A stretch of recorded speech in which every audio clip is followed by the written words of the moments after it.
Welcome to my blog Ishika Maithili blog. हम सब अखन आयल छी हाथ के फार्म में, देख सके छी हाथ सब कते है। गाय फार्म, हाथ फार्म है। देखो ये सब शूटिंग करके आयल है अभी। नहीं ओ गाय भैंसी सब, भैंसी के है, भैंसी है गाय। बहुत निक है गाय के फार्म है। ये कम गाय है लेकिन गाय के फार्म है। बहुत निक जगह है। और हम सब तो पूछ के आयल छी कि हम सब तो शूटिंग कर के। हाँसो के बहुत निक सीन है। हाँस पालन करवाक चाहिए एकदम। क्यों हाँस पालन करवाक चाहिए ने?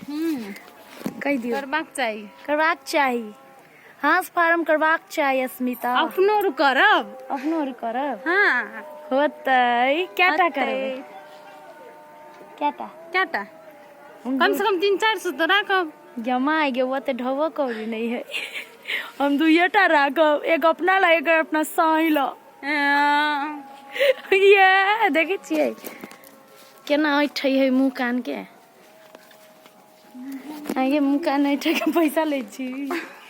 हाँ पैसा ले छी, देबै? हाँ देबै कि आउ।